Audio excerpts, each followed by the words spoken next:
সম্মানিত উপস্থিতি, বিপদ আপদ বালা মুসিবত এই সমস্ত কিছু থেকে উদ্ধার করার মালিক কে? কে বলছে? আল্লাহ। কাজে কর্মে তো আপনাদের ঠিক নেই। বিপদে পড়লেন, এক গ্লাস পানি নিয়ে হুজুরের কাছে গেলেন, গিয়ে বললেন আমার কাছেই ধরেন, অন্য হুজুরা রাগ করবে, আমাকে দিয়ে বোঝাতে হবে, তাহলে খেপবে না। আমার কাছে এসে বললো হুজুর আমাকে একটু পানি পড়া দেন। বললাম কি হয়েছে? বললো বাচ্চা 6 দিন ধরে প্রস্রাব করে না। তা আমি যদি আপনার ছেলেকে পানি পড়া দেই, আপনার ছেলে প্রস্রাব করবে, এটা আপনাকে বলছে কে? আমি হুজুর যদি আপনার ছেলেকে পানি পড়া দেই, আপনার ছেলের বিপদ আপদ কেটে যাবে, মাথা ব্যথা বন্ধ হয়ে যাবে, এটা আপনাকে বলছে কি? একটা দলিল দেন তো পারলে দেখান। নিজের সন্তানের জন্য নিজের বাপ মার দোয়াটাই কি সর্বশ্রেষ্ঠ দোয়া না? আপনার সন্তান বিপদে পড়েছে, আপনি সালাতে দাঁড়ান, আপনি এক গ্লাস পানি নিয়ে সূরা ফাতিহা পড়ে আপনি ফু দিয়ে বাচ্চাকে খাওয়ান, ভালো হওয়ার সম্ভাবনা আছে না ভাই? কিন্তু আমি পানি পড়া দিলে ভালো হবে, এটা আপনাকে বললো কে? আজকে কিছু গোমর পাশ করে পরে যাব। আজকে আমাদের কিছু গোমর পাশ করে পরে এখান থেকে যাব। দেখেন, আপনাকে আমি পানি পড়া দিই, পানি পড়ার সময় দেখবেন পরে আস্তে আস্তে ফু দেওয়ার সময় জোরে একটা ফু দেয় না, পরে আসতে ফু দেয়, ফু জোরে দেয় পরে আসতে কেন? এটা একটা গোমর আছে, যেটা আসতে পরে, এটা যদি জোরে পড়ে আর আপনি যদি শুনতে পারেন, তা আপনি হুজুরকে বলেন ধুর মিয়া, এটা তো আমিই পারি, আমার দাবইরা আমি ফু দিব, আমার লাগতো না। হুজুর পরে সূরা ফাতিহা আর কিচ্ছু না, শুধু সূরা কি পড়ে? ফাতিহা পড়ে। আবার খেয়াল করেন, আপনাদের কিছু সমস্যা আছে। সেই দিন একটা আমাকে বললো যে হুজুর আমার বাপ মা তো মারা গিয়েছে, কয়েক বছর হয়েছে, তো হুজুর আমার বাপ মার জন্য একটু দোয়া করতে হবে, চলেন। আমি বললাম কি ব্যাপার, আপনার বাপ মা কি এখনো জান্নাতে যায় নাই? প্রত্যেক বছর তো আমাদেরকে নিয়ে দোয়া করান জান্নাতে পাঠানোর জন্য, তার মানে এখন দোয়া করলে বোঝা যাচ্ছে যে আসলে জান্নাতে যায় নাই। কয় ভাই এটা কি বললেন? বললাম যে ভাই এত বোকামি করেন কেন?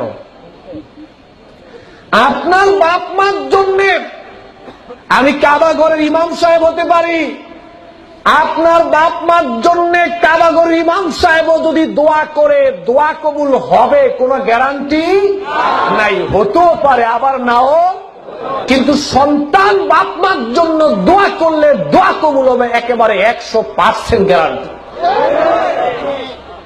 আপনি আপনার বাপ মার জন্য আমাকে দোয়া করতে বলেন কেন? লজ্জা লাগে নিজের বাপ মার জন্য দোয়া করতে? আচ্ছা, আরো কথা, এবার আপনি দেখেন কতগুলো ঝামেলা এখানে। আপনি আমাকে বললেন দোয়া করার জন্য, আচ্ছা ঠিক আছে আপনার বাপ মার জন্য আমি দোয়া করব। এবার আপনি আমাকে বাড়িতে নিয়ে গেলেন খাওয়ানোর জন্য, এবার বাড়িতে পেট ভরে খাওয়াইলেন, খাওয়ানোর পরে এবার আমি আপনার বাপ মার জন্য দোয়া করছি, আপনার সামনে খাড়া। বাস্তবতা বাংলাদেশে যা চলেছে এখন চলছে, আপনার সামনে খাড়া, এখন আমি আপনার বাপ মার জন্য দোয়া করছি। দোয়াতে কি কান্না যে হুজুরে কাঁদে, নিজের বাপ মার জন্য হুজুর কাঁদে না, হুজুর আপনার বাপ মার জন্য কাঁদে। আসলে কাঁদে না, পুরোটাই অ্যাক্টিং, একটাও কাঁদে না, চোখ দিয়ে একটুও পানি আসে না কারণ আমি নিজে জানি না। এরপরে আপনি সামনে দাঁড়ানো বলছেন হুজুর দোয়া করেন বাপ মার জন্য। এই যে দোয়া ধরে 15 মিনিট আপনার সামনে হুজুর আপনাকে আপনার বাপ মার জন্য দোয়া করছে, কি সুন্দর দোয়া যে করছে, একেবারে দোয়া করতে করতে এমন অবস্থা হয়েছে যে বুঝা গেছে মনে হয় জান্নাত গেছে, আরেকটু বাকি আছে। এই যে দোয়াগুলো বললো একটাও দোয়া না, সব খালি আপনারা ফার্ম দিছে, কিছুক্ষণ পরে তো পকেটটা ভরে দিতে হবে। কেন বলছি কথাটা দেখেন, এই কথাটা বলতাম না। হুজুরের বাপ মার জন্য দোয়া করাইতে গিয়ে কয়দিন আপনাদেরকে দাওয়াত দেওয়া হয়েছে? কেন খাওয়ায় না? হুজুরের বাপ মার জন্য দোয়া করার জন্য কেন আপনাদেরকে একদিনও দাওয়াত দেওয়া হয় না? আমরা হুজুররা ভালো করে জানি আমগো বাপ মার জন্য আমগো দোয়াটাই কাজে আসবে, আপনি করে আসবে।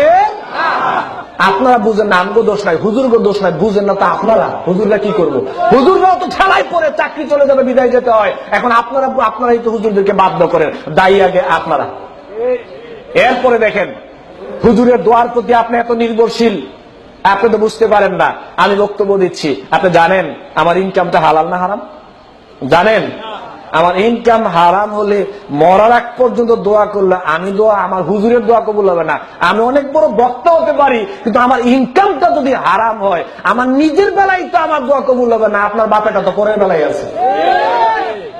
আপনি জানেন আমি শিরিক করি কিনা? জানেন আপনি? আমি শিরিক করলে আমার দোয়া কবুল হবে না, মৃত্যুর আগ পর্যন্ত দোয়া করলে দোয়া কবুল হবে। আমি বেদাত করি কিনা আপনি জানেন? আমার বাপ মার সাথে সম্পর্ক ভালো না মন্দ আপনি জানেন? বাপ মার সাথে যদি আমি হুজুরের সম্পর্ক ভালো না থাকে, আমি হুজুর সারাদিন দোয়া করলে দোয়া কবুল হবে? রিদার রব্বু ফি রিদাল ওয়ালিদি ওয়া সাখাতার রব্বু ফি সাখাতাল ওয়ালিদি। রাসূল সাল্লাল্লাহু আলাইহি ওয়াসাল্লাম বলছেন যে এই সন্তানের বেলায় বাপ মা সন্তুষ্ট, আল্লাহ ওই সন্তানের প্রতি সন্তুষ্ট। এই সন্তানের প্রতি বাপ মা অসন্তুষ্ট, আল্লাহ সন্তানের প্রতি অসন্তুষ্ট। তো আল্লাহ যেই বেড়ার প্রতি অসন্তুষ্ট, সেই বেড়া দোয়া করলে দোয়া কবুল হইব? বুঝেন না আপনারা, আপনারাই বুঝেন না। হুজুরদেরকে দোষে লাভ নাই, দোষ আগে আপনাদের।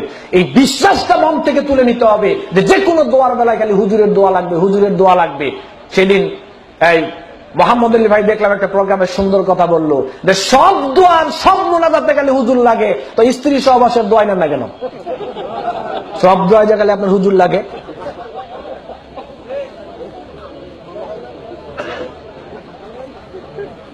দোয়ার ভার আলেমদের উপর দেওয়া যাবে না। হ্যাঁ, আমাদের উপর দোয়া চাইবেন, আমরাও দোয়া করব, আপনারাও করবেন, কিন্তু কেউ কারো প্রতি একেবারে নির্ভরশীল হওয়া যাবে। নিজের দোয়াটা নিজের কাছেই নিরাপদ, নিজের বাপ মার কাছেই নিরাপদ। সন্তান বাপ মার জন্য দোয়া করবে, রব্বির হামহুমা কামা রব্বায়ানি সগীরা। এটা কি হুজুরকে শিক্ষা দেওয়া হয়েছে না সন্তানকে বাপ মার বেলায় শিক্ষা দেওয়া হয়েছে? বুঝা উল্টো চলেন আর কি, বুঝেন সবই কিন্তু চলেন উল্টো। সম্মানিত উপস্থিতি, বিপদ আপদ বালা মুসিবত এগুলো দেওয়ার মালিককে, উদ্ধার করার মালিককে। তাহলে আশ্রয় চাইতে হবে কার কাছে? আল্লাহর কাছে। এটা অন্তরের ব্যাপার। আগে আল্লাহকে কি দিয়ে মানতে হবে? অন্তর দিয়ে মানতে হবে।